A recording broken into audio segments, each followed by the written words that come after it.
Hello everyone, welcome back to my channel route to success.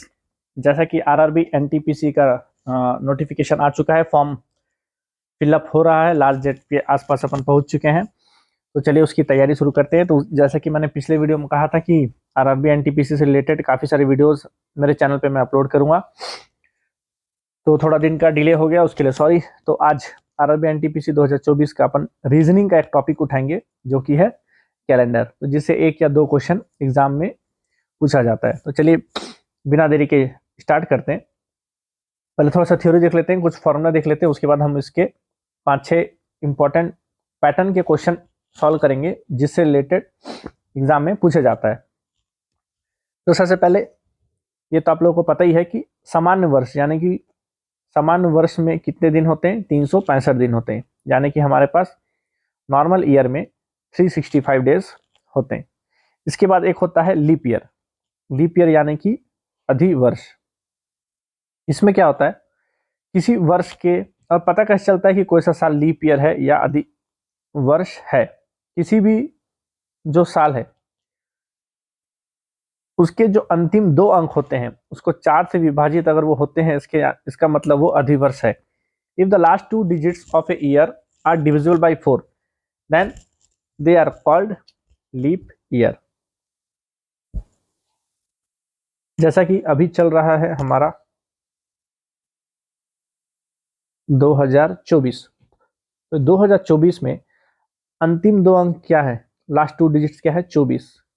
24 को अगर आप 4 से भाग दोगे तो ये 4 से विभाजित होता है। 4 छक्के 4 6 24, यानी कि जो 24 है 4 से डिवाइड होता है। इसका मतलब जो हमारा 2024 है, अभी जो साल चल रहा है, ये लीप ईयर है, यानी कि ये अधिवर्ष है।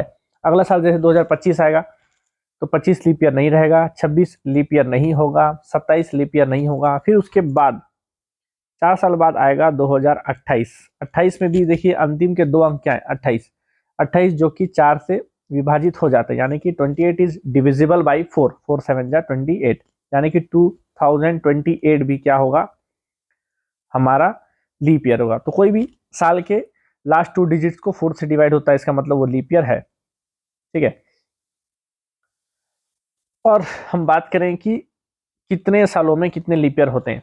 यदि हम बात करें कि 100 साल में, तो 100 साल में आपको याद रखना है, ये एक नोट है, मतलब नोट्स है, तो इसको आप याद कर लेंगे तो हो सकता है आपके कभी ना कभी काम एग्जाम में आएगा। ठीक है, सभी कॉम्पिटेटिव एग्जाम से रिलेटेड।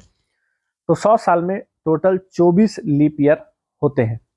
और यदि हम अगर बात करें 400 साल की, तो आप सोचोगे कि 400 साल में कौन सा बड़ा बात है, इंटू 4 कर दो। नहीं, 400 साल में थोड़ा सा चेंज है। पहले 100 साल में 24 लीप ईयर, फिर अगले 100 साल में 24 लीप ईयर, फिर तीसरे अगले 100 साल में 24 लीप ईयर। इसमें क्या हो जाएगा, जो थोड़े थोड़े जो बचते जाएंगे, जो रिमाइंडर आखिरी जो 100 साल रहेगा उसमें रहेंगे 25 लीप ईयर। यानी कि अगर आप 100 साल की बात करें तो 100 साल में 24 लीप ईयर होते हैं, और 400 साल में होते हैं 97 लीप ईयर। ठीक है, ये इंपॉर्टेंट है, इसको नोट कर लेंगे जरूर। अब आगे बढ़ते हैं अपन। कुछ इंपॉर्टेंट पॉइंट्स है, इसको भी देख लीजिएगा, नोट कर लेंगे तो क्वेश्चंस काफी आसानी से सॉल्व हो जाएंगे। ठीक है, तो देखते हैं फर्स्ट पॉइंट क्या है।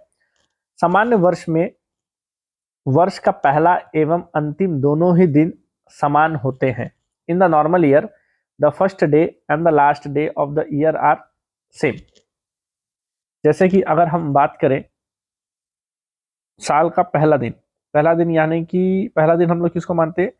जनवरी को। तो यदि हम बात करें 2024 की, आपके पास कैलेंडर होगा तो आप देख सकते हैं, 2024 की बात करें तो खैर ये तो खैर लीप ईयर था, मान के चलिए अगर अपन 2025 में चलते हैं,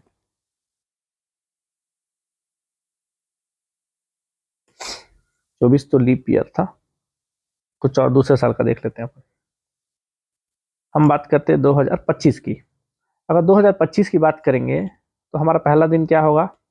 1 जनवरी। तो 2025 में जो 1 जनवरी है वो है दिन बुधवार, वेडनेसडे। यदि उसके अंतिम दिन के बारे में बात करें, लास्ट डे, तो लास्ट डे कौन सा होता है? 31 दिसंबर, 31 दिसंबर, ये भी पड़ेगा वेडनेसडे को। यानी कि वही है, फर्स्ट पॉइंट क्या है हमारा कि समान वर्ष में पहला एवं अंतिम दोनों ही दिन समान होते हैं। In the normal year the first day and the last day of the year are same. यानी कि नॉर्मल जो लीप ईयर नहीं है उसमें अगर आप देखोगे तो जो पहला दिन होता है यानी कि 1 जनवरी और 31 दिसंबर दोनों सेम डे पड़ता है। जैसे वेडनेसडे है तो पहला दिन वेडनेसडे है तो आखिरी दिन भी वेडनेसडे होगा साल का। पहला दिन संडे है तो साल का आखिरी दिन भी संडे होगा। पहला दिन अगर फ्राइडे है तो लास्ट साल का आखिरी दिन भी फ्राइडे होगा। कब? नॉर्मल दिन में। लेकिन लीप ईयर में थोड़ा सा चेंज है। यदि हम बात करें कि लीप ईयर में, तो लीप ईयर में आप देख सकते हैं कि अधिवर्ष में वर्ष का पहला एवं अंतिम दो दिन दोनों में असमान होते, यानी कि दोनों सेम नहीं होते। ठीक है। In leap year the first day and the last day of the year are unequal and the last day is increased by 1 day compare to first day. जैसे कि एग्जांपल अपन लेते हैं, अभी गई 2024 हमारा लीप ईयर था, इसको समझते एग्जांपल से। तो 2024 का कैलेंडर आप रखे होगे तब देख सकते हैं कि 1 जनवरी हमारा जो है वो पड़ा था मंडे को। और इसके बाद हम बात करते हैं कब? Last day. लास्ट डे यानी कि December 31। इसको अगर आप देखोगे तो ये आपको पड़ेगा ट्यूसडे को। ठीक है, इस साल का कैलेंडर है उसमें आप आराम से देख सकते हैं। तो ये डिफरेंस है नॉर्मल ईयर में और लीप ईयर में। नॉर्मल साल में साल का पहला दिन और साल का जो आखिरी दिन है वो सेम डे पड़ता है। लीप ईयर में जो पहला दिन और अंतिम दिन में एक दिन का फर्क होता है, यानी कि जो आखिरी दिन होता है वो उससे एक दिन आगे अगला दिन होता है। जैसे मान के चलो 1 जनवरी वेडनेसडे को है तो आखिरी दिन थर्सडे को पड़ेगा। कब? लीप ईयर में। लीप ईयर में अगर आपका पहला 1 जनवरी आपका सैटरडे को है तो लास्ट 31 दिसंबर आपका संडे को पड़ेगा। ठीक है, ये चीज इंपॉर्टेंट है। क्वेश्चन सॉल्व करते समय एक दिन का फर्क आ जाता है जिसकी वजह से क्वेश्चन गलत हो जाते हैं। तो ये 2 पॉइंट को आसानी से के साथ याद रखेंगे। उसके बाद जो मेन है फॉर्मूला, जो कि जिससे रिलेटेड क्वेश्चंस एग्जाम में पूछता है, काफी ज्यादा ये इंपॉर्टेंट है। इसको अच्छे से नोटबुक में नोट कर लेंगे। ठीक है, तारीख से दिन याद करना, यानी कि आपको कोई डेट दे दिया है उससे आपको बताना है कि वो कौन सा दिन था। तो उसके लिए एक प्रॉपर फॉर्मेट है जिसको आपको याद करना पड़ेगा। ठीक है, तो एक फॉर्मूला सबसे पहले आप देख सकते हैं सबसे सामने। दिन निकालना है तो उसका फॉर्मूला क्या है? Date plus month plus year plus leap year plus century code divided by 7। तो ये फॉर्मूला है जिसको आपको याद रखना है। Date plus month plus year plus leap year plus century code divided by 7। अब सबको देखो, डेट मंथ ईयर आपका सेम है। ठीक है, मंथ कोड क्या है? मंथ में भी आपको थोड़ा सा देखना पड़ेगा। यहाँ पे ये सब वही JFM में लिखा है, ये सब जनवरी फरवरी मार्च अप्रैल मई जून जुलाई अगस्त सितंबर अक्टूबर नवंबर दिसंबर, ये सब महीने के नाम है जिसका कोड आपको दिया हुआ है 1440250361446। ये आपको याद करना पड़ेगा। ठीक है, ये आपको याद करना है। लीप ईयर में बस थोड़ा सा ही चेंजेस है, सिर्फ जनवरी और फरवरी में चेंजेस है, बाकी मार्च से सेम है, कुछ नहीं है। -1 जैसे 1 -1 0 4 -1 3, सिर्फ जनवरी और फरवरी में ही थोड़ा सा चेंजेस है। नॉर्मल ईयर में जनवरी का कोड है 1, लीप ईयर में है 0, फरवरी का कोड है 4, लीप ईयर में है 3, बाकी मार्च से लेकर दिसंबर तक सब क्या है? सेम है। तो ये तो आप जनवरी फरवरी महीना आपको याद है, बस ये आपको कोड ध्यान से याद करना है 144025036 तो आप कोड बना लेंगे इसका, तो आपको आसानी से याद हो जाएगा। तो ये है मंथ कोड। दूसरा आपको जो याद रखना है वो भी क्या है? Century code. ठीक है, सेंचुरी कोड भी याद रखना आसान है। आप स्टार्ट करेंगे पहला 2300 से, लास्ट में लिख देंगे 1400, तो कुछ नहीं, सेम है। देखो 0246024602, तो ये भी याद रखना थोड़ा सा आसान है। बस इतना याद रखना है, पहला वाला होगा 2300, आखिरी वाला होगा 1400। इसके पहले का इसके बाद का क्वेश्चन नहीं पूछता एग्जाम में। ठीक है, 2300 के ऊपर का क्वेश्चन नहीं पूछेगा, 1400 से पहले का क्वेश्चन नहीं पूछेगा, मतलब वो डेट एग्जाम में नहीं देगा। तो 2300 2200 2100 ऐसे घटते क्रम में 1400 तक लिखना है। इधर का कोड वही है 0246024602। इसके बाद आता है हमारा रिमाइंडर, यानी कि जब अपन डिवाइड करेंगे, डिवाइडेड बाय 7 करना है। फॉर्मूला आप लोगों ने नोट किया होगा। तो डिवाइड करने के बाद अगर रिमाइंडर 0 आएगा यानी कि वो था सैटरडे, डिवाइड करने के बाद रिमाइंडर 1 आएगा तो वो होगा संडे, रिमाइंडर 2 होने से मंडे, फिर 3 ट्यूसडे, 4 वेडनेसडे, 5 थर्सडे, 6 फ्राइडे। तो कुछ नहीं, 0 1 2 3 4 5 6 है, पहला दिन सैटरडे होगा, बाकी दिन को आप आराम से अरेंज कर सकते हो, पूरा चीज रटने की जरूरत नहीं है, थोड़ा सा दिमाग लगाएंगे, थोड़ा सा ट्रिक यूज करोगे तो आसानी से हो जाएगा। तो चलिए एक क्वेश्चन देखते हैं। 27 जनवरी 2018 को कौन सा दिन था?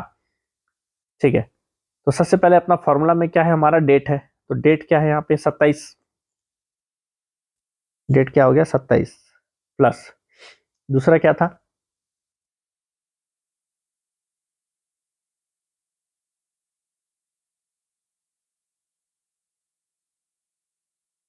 मंथ फिर ईयर। देखो मंथ में देखो जनवरी का यहाँ पे क्या है, जनवरी का क्या है 1 है, ठीक है, तो वो आपको कोड याद रखना है, जनवरी का 1 है, प्लस 18 का आखिरी 2 डिजिट लेंगे 18, प्लस अगला क्या है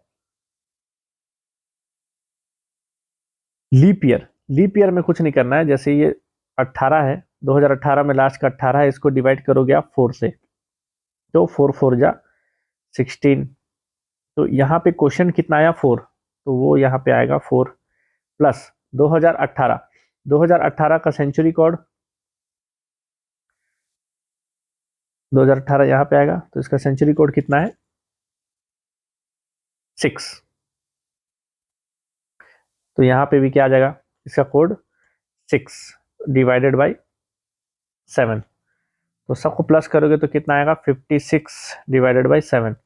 इसको डिवाइड करने से हमारा रिमाइंडर चेक करेंगे, तो ये तो कंप्लीटली डिविजिबल है, 7 8 जा 56, तो रिमाइंडर क्या आया, रिमाइंडर 56 को अगर आप 7 से डिवाइड करोगे तो ये तो हो गया 7 8 जा 56, रिमाइंडर क्या आया 0, तो जब हमारा रिमाइंडर 0 आता है तो इसका मतलब वो कौन सा दिन है सैटरडे, यानी कि ये जो 27 जनवरी 2018 है ये था सैटरडे। तो 4 ऑप्शन आपको देगा एग्जाम में, तो सैटरडे जो भी होगा वो आपका सही आंसर होगा। ठीक है, एक और क्वेश्चन करते हैं। 15 अगस्त 1947, 15 अगस्त 1947 को कौन सा दिन था? फिर से वही फॉर्मूला को याद रखना है, पहला क्या है डेट, फिर तीसरा क्या है मंथ, अब अगस्त का मंथ क्या है वो आपको याद करना पड़ेगा, अगस्त, अगस्त क्या है हमारा 3 है, तो अगस्त का मंथ कोड हो गया हमारा 3, ईयर में लास्ट का 2 डिजिट लेना यानी कि 47, तो date plus month plus year हो गया, plus leap year, leap year कैसे निकालेंगे, तो लास्ट का 2 डिजिट है 47, 1947 का लास्ट का 2 डिजिट 47, इसको डिवाइड करोगे आप 4 से, लीप ईयर 4 साल में एक बार आता है, 4 1 जा 4, 7 आ गया जीरो, 4 1 जा 4, रिमाइंडर से कोई काम नहीं है, क्वेश्चन क्या है 11, तो यहाँ पे आएगा 11 प्लस सेंचुरी कोड क्या है इसका 0, जो टेबल हमने बनाया है, इसको डिवाइड करोगे आप किससे 7 से, तो सबको प्लस करने से कितना आ जाएगा 15 16 17 18,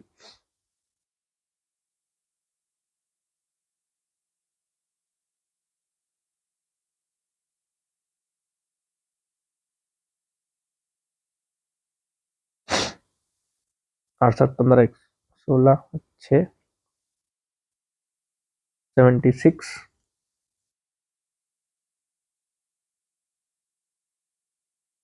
एक सेकेंड,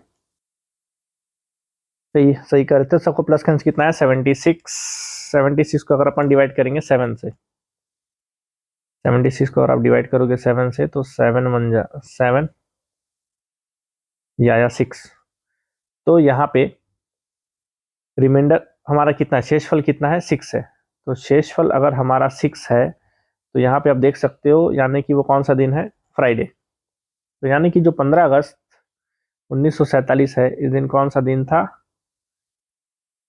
फ्राइडे था। ठीक है, तो ये डेट है, ये मंथ का कोड है, ये ईयर है, फिर लीप ईयर 4 से डिवाइड करोगे जो क्वेश्चन आएगा वो लास्ट में आपका सेंचुरी कोड डिवाइडेड बाय 7, जो रिमाइंडर आएगा सेंचुरी कोड आपको ये याद रखना है और रिमाइंडर आपको याद रखना है, 0 सैटरडे है और सीधा बाकी 0 1 2 3 4 5 6, सैटरडे के बाद तो आपको दिन के नाम पता ही है, संडे मंडे ट्यूसडे वेडनेसडे। ठीक है, तो ये इस वैरायटी के क्वेश्चन थोड़ा सा प्रैक्टिस कर लेंगे। नेक्स्ट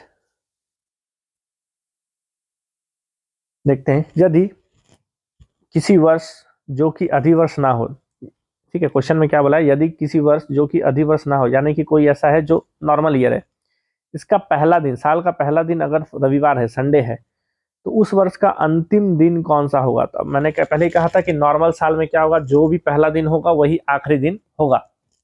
अधिवर्ष लीप ईयर में बस एक दिन बढ़ जाता है, तो नॉर्मल है। क्वेश्चन में बोला अधिवर्ष ना हो, यानी कि ये नॉर्मल है, सामान्य वर्ष है, पहला दिन अगर रविवार है तो अंतिम दिन भी क्या होगा, रविवार होगा, यानी कि इसका सही आंसर है ऑप्शन सी। ठीक है, कभी कभी ऐसा चिटपुट क्वेश्चन आ जाता है जिसमें अपन, अगर आपको नहीं पता होगा तो थोड़ा सा कंफ्यूजन रहता है। ठीक है, नेक्स्ट क्वेश्चन देखते हैं। यदि बीते हुए कल से पहले वाला दिन रविवार था, बीते हुए कल से, इनको तो साइड रख देते हैं, नीचे अपन सॉल्व करते हैं। बीते हुए कल से पहले वाला दिन रविवार था, बीते हुए कल यानी कि बीते हुए कल से, यानी कि इसके लिए अपने को ये मानना पड़ेगा उसके पहले था संडे,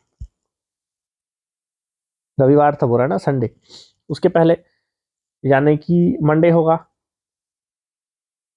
यानी कि अपन किस, अभी आज कहाँ पे अपन, ट्यूसडे, यानी कि आज मान के चलो ट्यूसडे, इस क्वेश्चन के हिसाब से बीते हुए कल ना, क्योंकि मान के चलो आज अगर मंगलवार है, बीता हुआ कल यानी कि सोमवार हुआ, मंडे हुआ, उसके एक दिन पहले वाला दिन रविवार था, इसलिए मतलब इसमें बात हो रहा है कि आज ट्यूसडे है, उसके एक दिन पहले मंडे था, उसके कल के बीते हुए कल के एक दिन पहले वाला दिन था रविवार।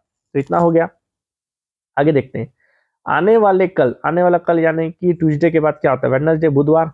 तो आने वाले कल से तीसरा दिन, मतलब कल के बाद, वेडनेसडे के बाद क्या आएगा, थर्सडे, फ्राइडे, सैटरडे, ये कौन सा होगा। तो सीधी सी बात है, पहला कंडीशन क्या था, फिर से एक बार देखते हैं।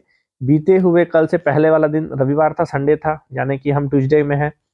और आने वाला कल, आने वाला कल यानी कि ट्यूसडे के बाद अगला दिन कौन सा होगा, वेडनेसडे। इससे तीसरा दिन, तो वेडनेसडे के बाद पहला दिन होगा थर्सडे, दूसरा दिन होगा फ्राइडे, तीसरा दिन होगा सैटरडे, यानी कि इस क्वेश्चन का सही आंसर क्या है, सैटरडे, यानी कि ऑप्शन डी। ठीक है, क्वेश्चन को थोड़ा अच्छे से पढ़ेंगे तो आसानी से क्वेश्चन बनेगा।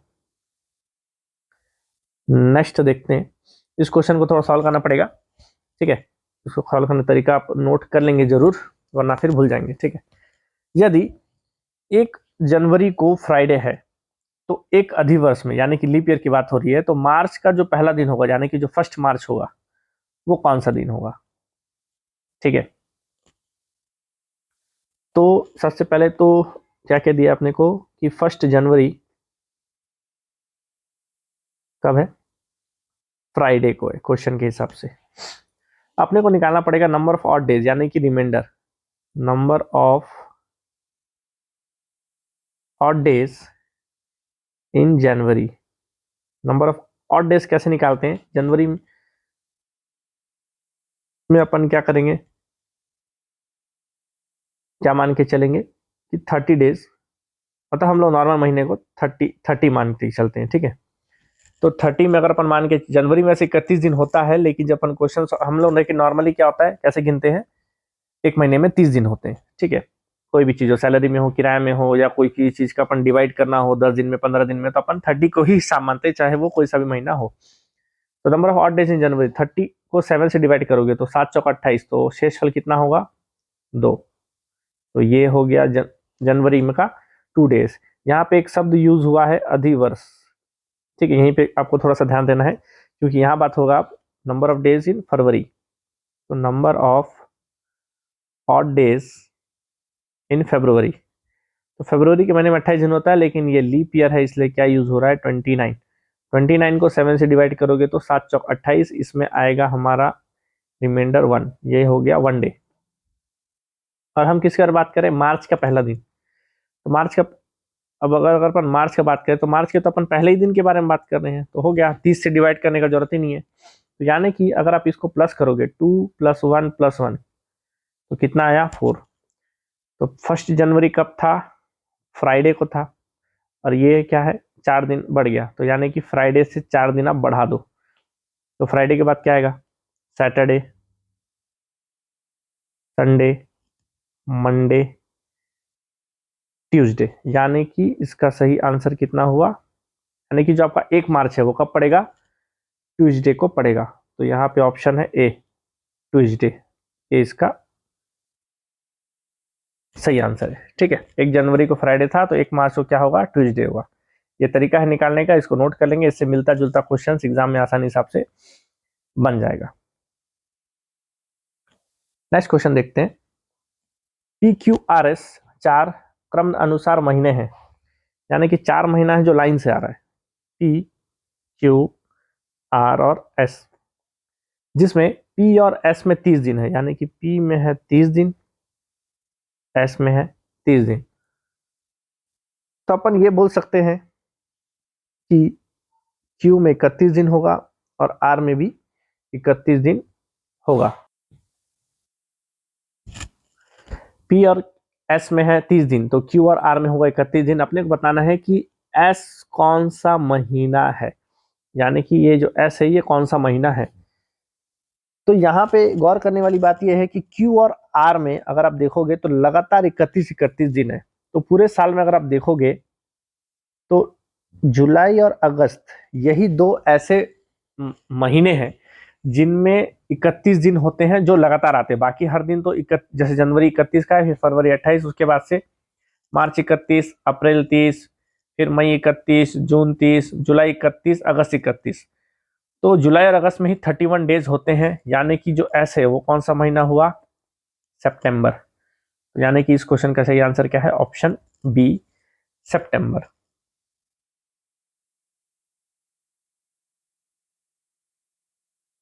अब नेक्स्ट क्वेश्चन देखते हैं कि एक साल सोमवार से शुरू होता है। ठीक है, एक साल है अपना ऐसा कि जो सोमवार से शुरू होता है और मंगलवार को समाप्त होता है।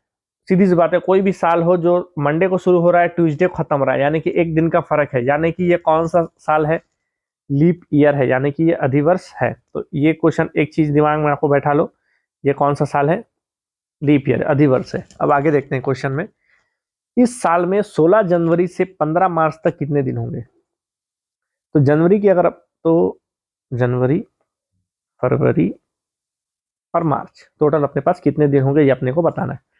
तो जनवरी में दिन होते हैं 31 और 16 जनवरी से गिनना है, यानी कि पहला 15 दिन अगर अपन काट दें तो 31 में 15 काट देंगे तो जनवरी में बचेगा 16 दिन। फरवरी में, और देखो यही पे होता है मिस्टेक सब लोगों से, क्योंकि फरवरी में होंगे 28 दिन तो सब लोग सीधा 28 लिख देते हैं, लेकिन यही चीज क्वेश्चन में जो मैंने इंपॉर्टेंट पॉइंट्स लिखाया था उसका रीजन यही है, क्वेश्चन में आपको मदद मिलेगी। कोई भी साल देखो, क्वेश्चन में क्या दिया हुआ है, एक साल सोमवार से शुरू होता है और मंगलवार को समाप्त होता है, यानी कि मंडे को शुरू हुआ ट्यूसडे खत्म हुआ, यानी कि ये लीप ईयर है। इसका मतलब फरवरी में होंगे 29 दिन, 29 डेज। यही जो है जो मार खाता है एग्जाम में, और अपने को समझ में नहीं आता है कि नंबर कैसे कर गए। अब मार्च तो यहाँ पे ऑलरेडी बोला है 15 मार्च, तो सीधी सी बात है यहाँ पे 15। तो 16 प्लस 29 प्लस 15 को अगर आप प्लस करोगे तो आपको मिलेगा 60। तो 4 ऑप्शन है हमारे पास, जिसमें ऑप्शन बी है हमारे पास 60। तो इस तरीके से इससे रिलेटेड क्वेश्चंस आप एग्जाम में डेफिनेटली बना सकते हैं। ये क्वेश्चन ये भी थोड़ा सा इजी है, स्टार्टिंग के जो इंपॉर्टेंट पॉइंट्स है उसको अगर समझ गए होंगे तो इस टाइप के क्वेश्चन आराम से बनेंगे। यदि 1 जनवरी 2000 को शनिवार था तो 1 जनवरी 2001 को कौन सा दिन होगा। ठीक है, 1 जनवरी 2000 को कौन सा दिन था, सैटरडे। अपने को बताना है कि अगले साल जो 1 जनवरी 2001 को कौन सा दिन होगा।